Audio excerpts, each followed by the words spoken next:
Ladies and gentlemen, friends, it's time to start today's webinar. The Human Rights Center of Central South University is very honored to host this webinar. Human Rights Today, Universal and Global. Your participation and sharing of views are the foundation for the success of this webinar. Today, scholars from 9 countries, Germany, Ireland, Turkey, Argentina, South Africa, Portugal, New Zealand, Cuba, and China, full of cultural diversity. We'll discuss a highly controversial topic on the universal and global perspective of human rights. We live in an era of controversy over many issues. There are always fierce debates around issues of democracy, freedom, and human rights. In this controversial era, we are full of debates over what is the universality and diversity of human rights, and how to handle the relationship between universality and diversity. Of course, it's not a bad thing to be controversial about an issue. The key is how we deal with the divergence. With regard to today's seminar, I would like to ask 2 questions. First, in today's era, should we reflect on the concepts of universality and diversity of human rights? Should they be given new meanings today? Second, how should we address the conflict between the universality and diversity of human rights? I believe that a model of consultation and exchanges based on equality, voluntary, and dialogue should be established to handle the conflict between universality and diversity. So it is a violation of human rights to impose certain human rights concepts and system patterns through coercion rather than persuasion. This is why we try to establish a human rights work group to promote cross-cultural exchange. We know it's difficult to say that today's seminar will resolve the debate of universality and diversity, but we hope that it will advance the understanding of this issue. The greatest gain would be if a consensus could be formed to reflect on the universal and global nature of human rights. I appreciate Professor Peter Herman and Dr. Li Juan for their hard work during the organization of the webinar. I also appreciate all the participants from 9 countries in this webinar. The Human Rights Center of Central South University is looking forward to further cooperation between us. Thanks.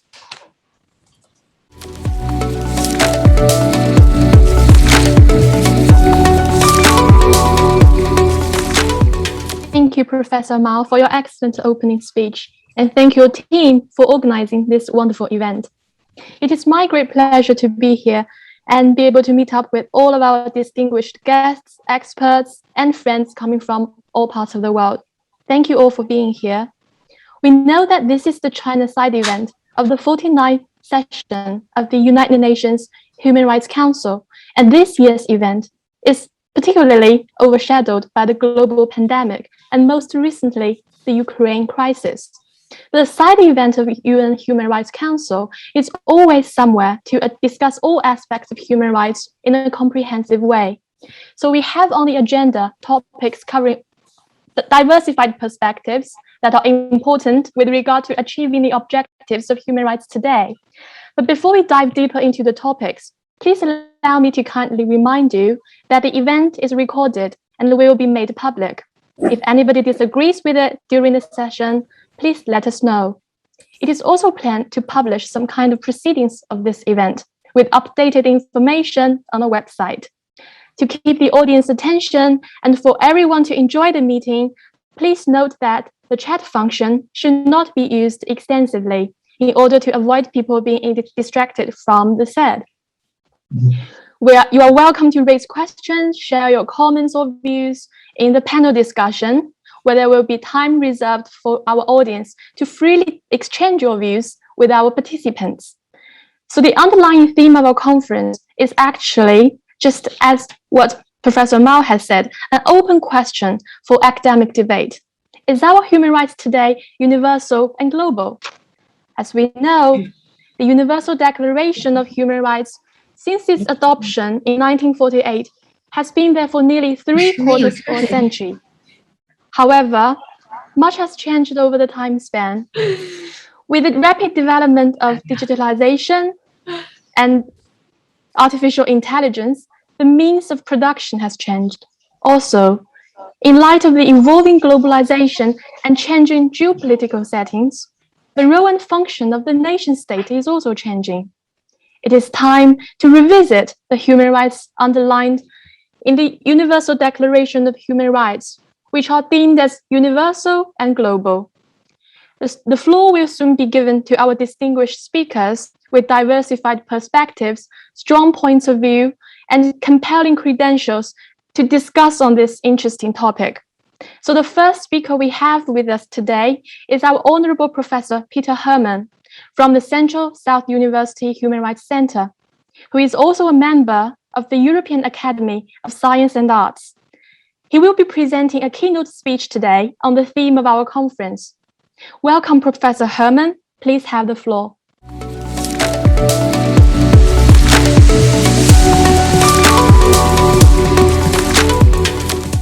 Well, thank you very much for giving me the opportunity, which in a way I gave myself with organizing this from our Human Rights Center, and for the kind introduction. The topic is, on the one hand, a very old one, and at the same time, it is a very contemporary one. Human rights are guided by the notion of universality, indivisibility, interrelatedness, interdependence, and mutual reinforcement. Furthermore, all human rights must be treated in a fair and equal manner, on the same footing and with the same emphasis. This is a general statement, generally accepted, and these principles are really guiding a long, long history of the debate on human rights, long as well before the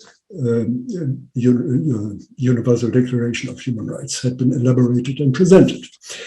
Hand in hand with new claims of human rights, we see again and again the notion of such rights transcending time and space.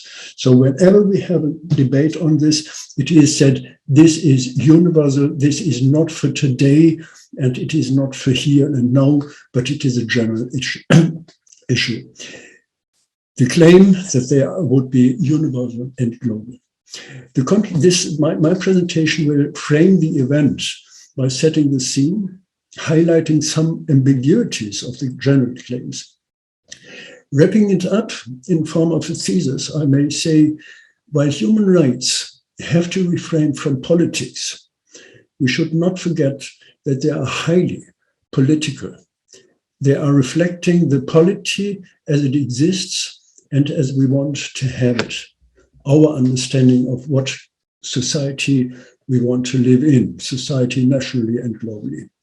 Furthermore, major ruptures of this debate come up, the redefinition comes up with major power shifts, leading to redefinition of what are actually humans, what are rights, what is the understanding of society and the political economy, and the interpretation of the past, the present, and the expectation of the future.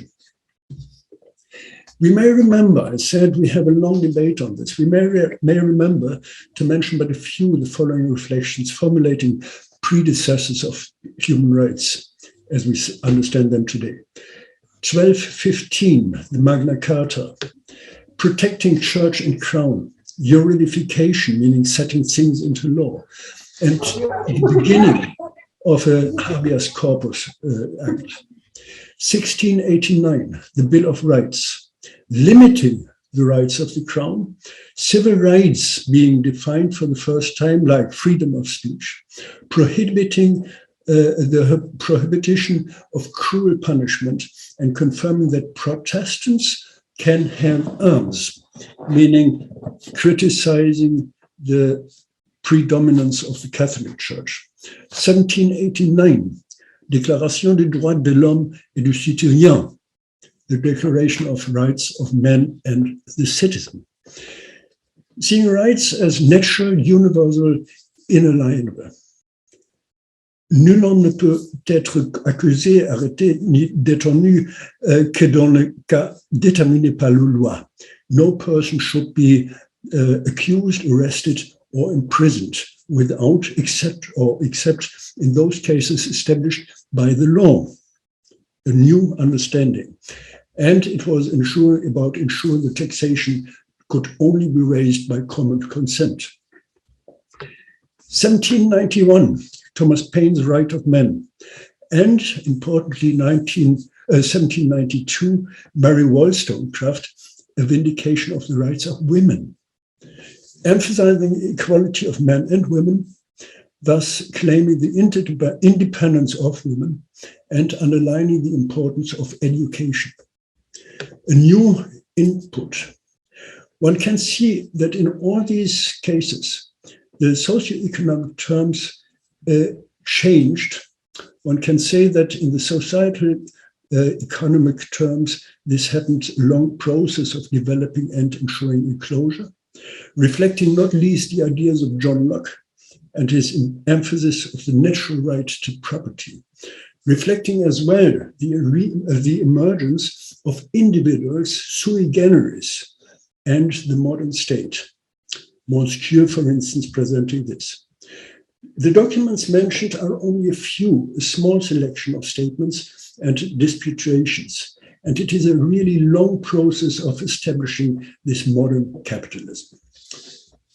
75 years now, approximately, the Universal Declaration of Human Rights. A document of huge importance, with all critique. A document that takes for the first time in history human rights, expresses values on the global level, respecting national sovereignty, and a document that for the first time formulates general principles, as I mentioned in the beginning, Resolution 4613, for instance, reading, the Human Rights Council shall be guided by the principles of universality, impartiality, objectivity, and non-selectivity, constructive international dialogue and cooperation with a view to enhancing the promotion and protection of all human rights, civil, political, economic, social, and cultural rights, including the right to development. It's truly a radical thing, bringing national sovereignty together with universality.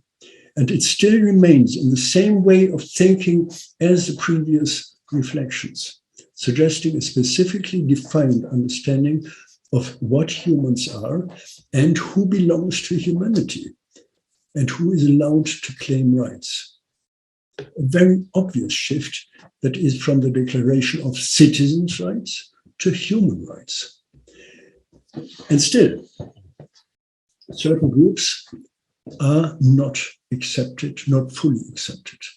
Even today, when nobody would deny these human rights, we have, according to the ILO, 40 million people living in slavery. Gender inequality is characterized by the average distance completed to parity of, believe it, 68%. Some 650 million people are of the global population have a disability, 650 million people. Of these, approximately 470 million are of working age. People with disabilities face unjustifiable discrimination and consequently exclusion from employment, skills training, education, healthcare services, and other key areas of development and of society in general. Moreover, the understanding of rights changed too. So it is a misconception that if we say slaves didn't have rights, but in ancient times, the understanding of rights had been completely different to what we see as rights today. The UDHR had been elaborated at a time that had been traumatized by 2 world wars, a most brutal fascist political system that had been governing even at that time, 48, some European countries, for instance, Portugal.